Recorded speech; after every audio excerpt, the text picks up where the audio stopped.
You're useless. You can't even handle the chores or take care of the kids, let alone pay the alimony. Kyle spat out as he finally showed up at the hospital 3 weeks after my traffic accident. His harsh words cut through me as I lay there in the hospital bed, hoping he had come out of concern. Instead, he proved to be a disappointment.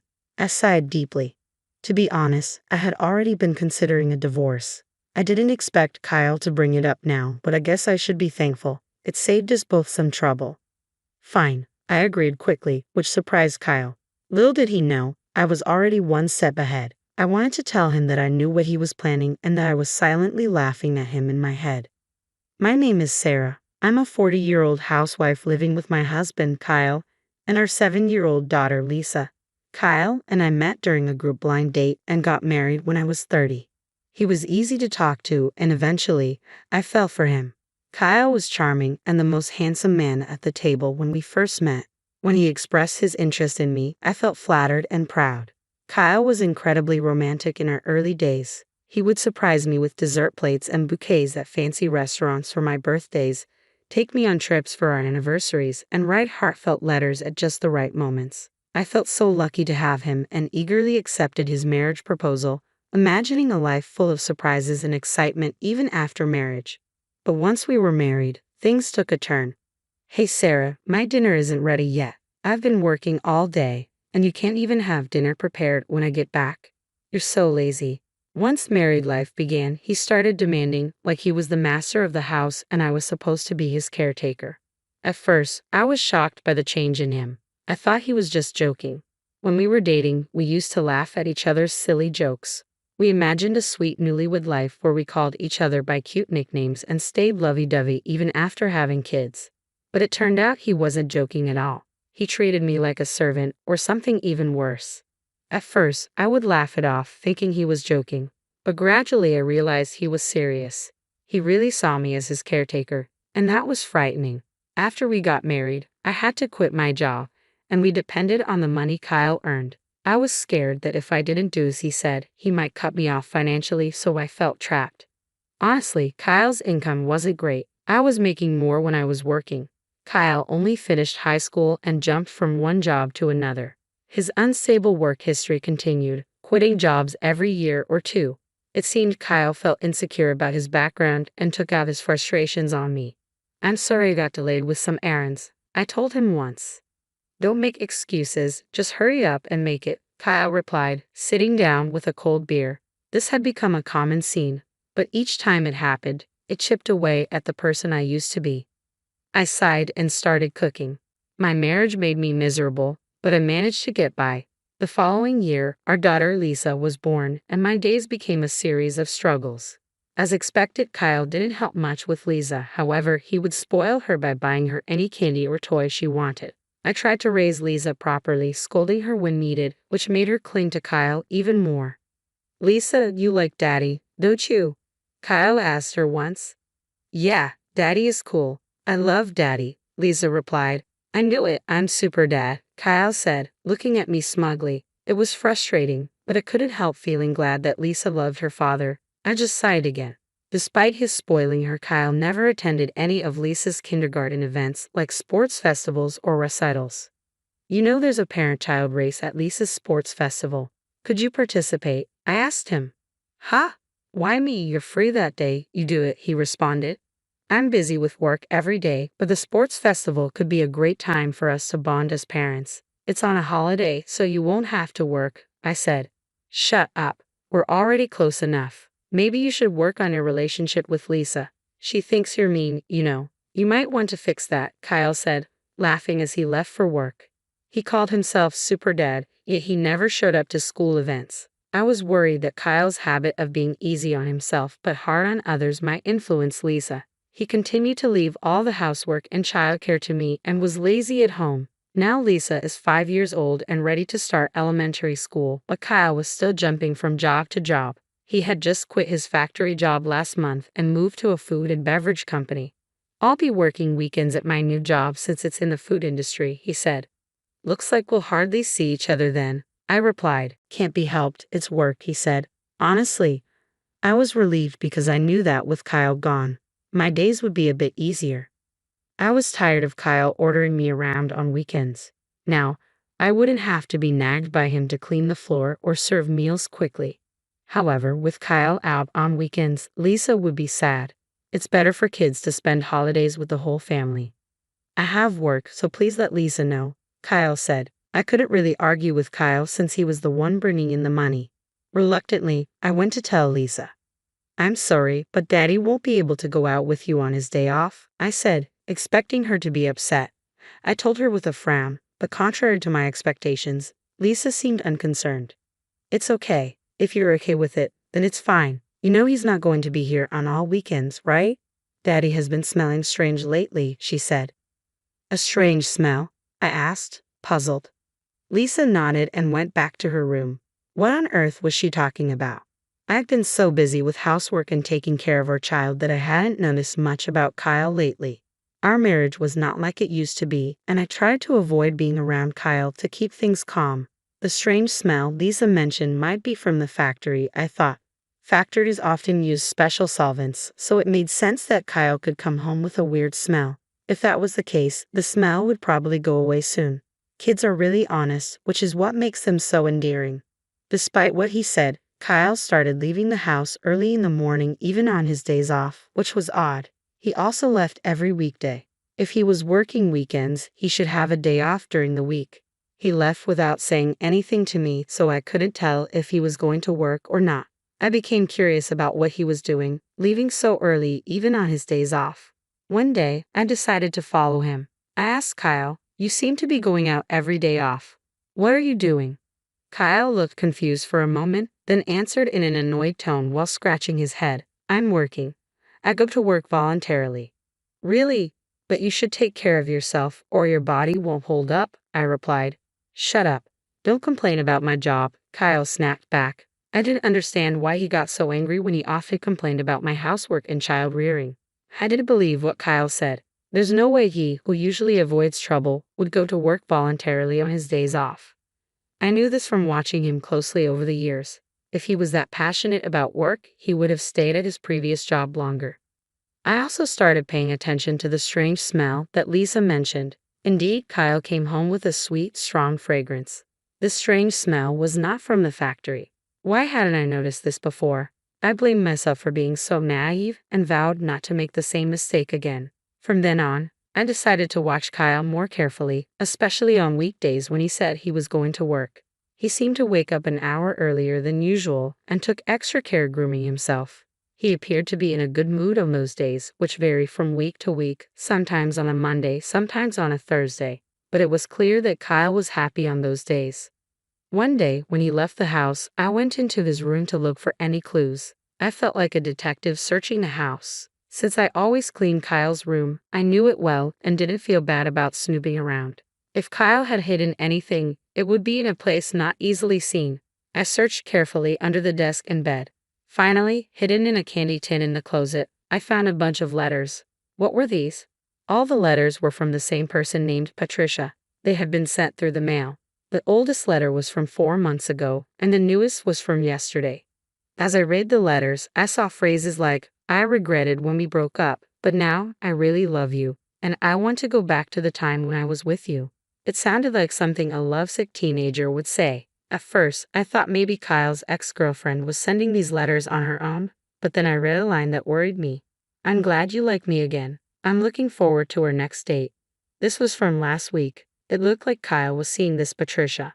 Today, he was definitely up to something. I took photos of the letters with my smartphone as evidence.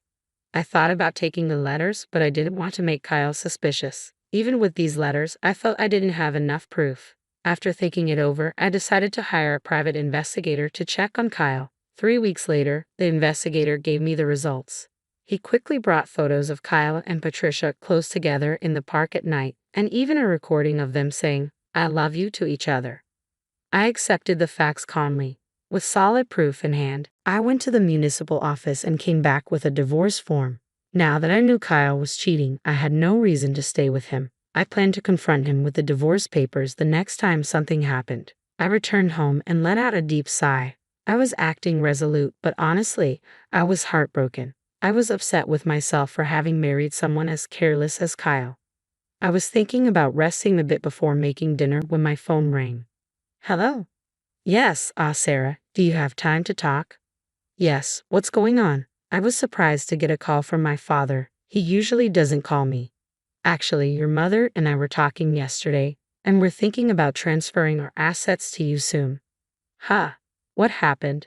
My father ran a company that sold imported goods to Japanese corporations. I was the daughter of a big company president, but I never told Kyle about this. I thought it would make me sound boastful, especially since Kyle jumped from one job to another. We're getting old and thinking about retiring. We thought about keeping the company going but didn't want to push it onto you, our only daughter, so we've decided to step back. I see. I felt guilty about not taking over the company, but my parents respected my decision and had planned for the future. I was deeply touched by their thoughtfulness. We're thinking of handing over our assets to you. Our total wealth is $17 million, but we're fine with just $3 million. We've decided to give you the remaining $15 million. $15 million?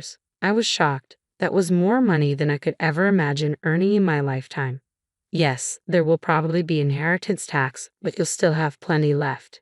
You won't have to worry about living expenses for the rest of your life, Dad said.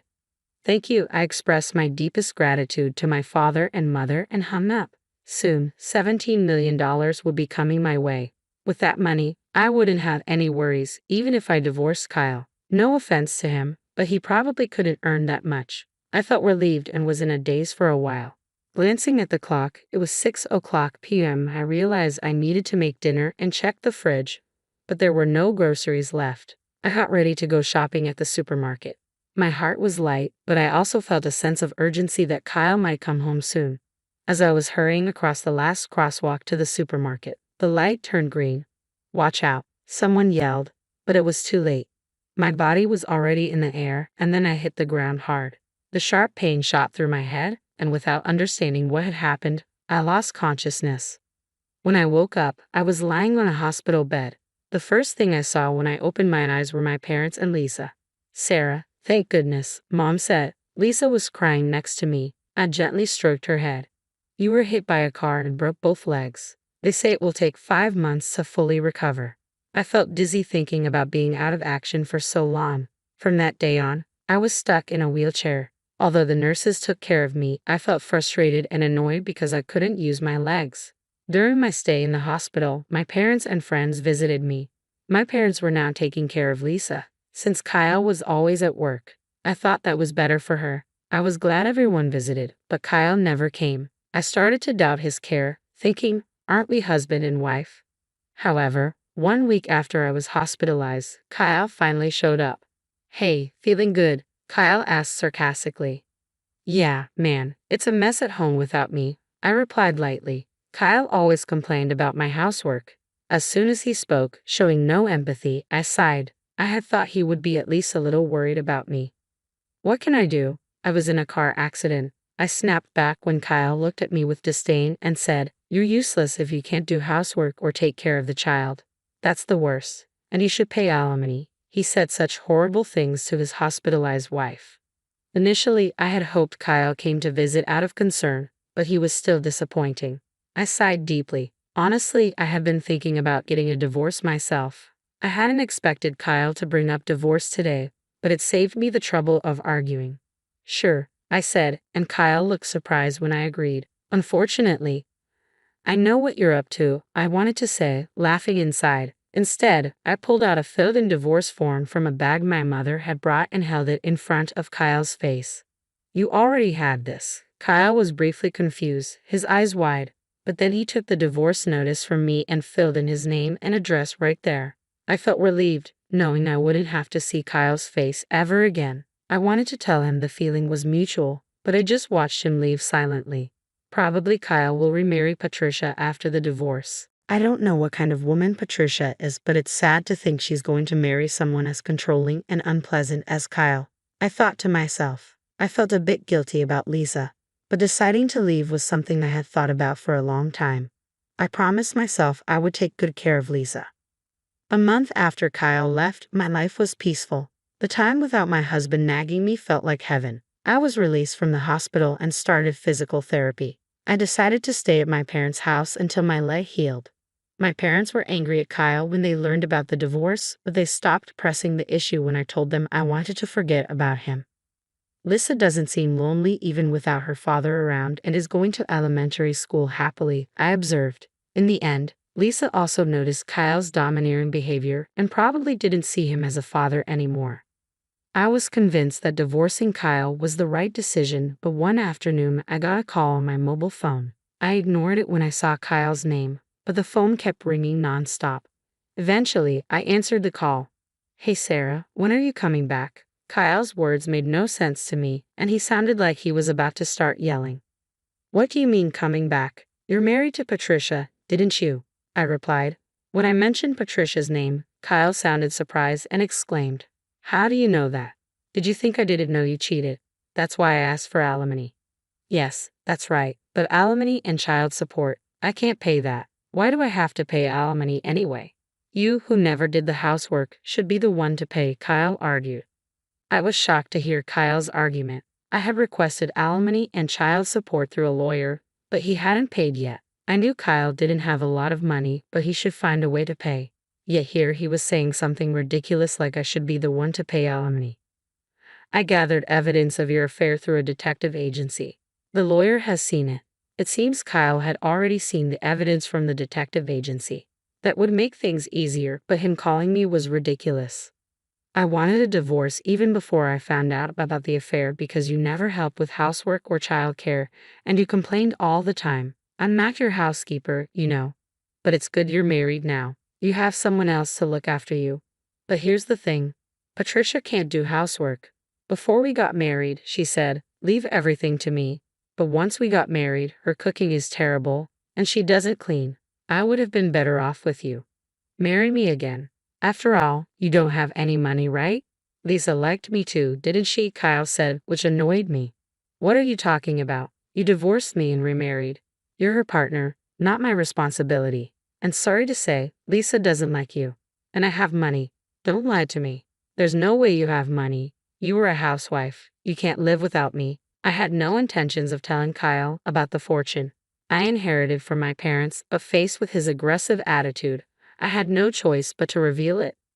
My parents are CEOs. Recently, I inherited their assets. It's around $52 million in total, so I can live without working for the rest of my life, I calmly stated over the phone, picturing Kyle's stunned reaction on the other end. "You're lying. There's no way you have such a huge amount of money," Kyle retorted skeptically. "It's true. If you want, I can have my parents tell you," I replied, sensing Kyle's disbelief beginning to waver. With that, Kyle finally seemed to believe my words and fell silent. Then he exploded, "If it's true, why didn't you tell me?" "Well, I wanted to tell you, but I knew about your affair and I had already formed a low opinion of you. At that point, there was no issue of property distribution, and I hadn't yet inherited the assets," I explained calmly, not willing to engage in a heated argument. Kyle bit his lip in frustration. He probably never imagined I had such assets. He must have been regretting that he should have never divorced me, but I was resolute. I didn't want to endure his terrible behavior anymore. "Can I hang up now?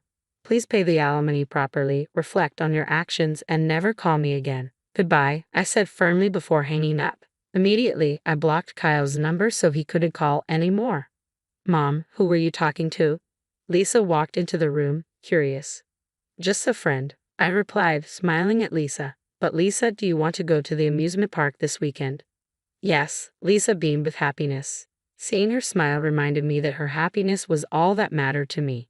A few days later, I heard that Kyle had broken up with his new wife, Patricia. They argued because she wouldn't do housework, and Patricia ended up leaving him. Kyle, having been divorced twice in a short time, would probably find it hard to get married again. I hoped he would stay single for a while to prevent more people from getting hurt.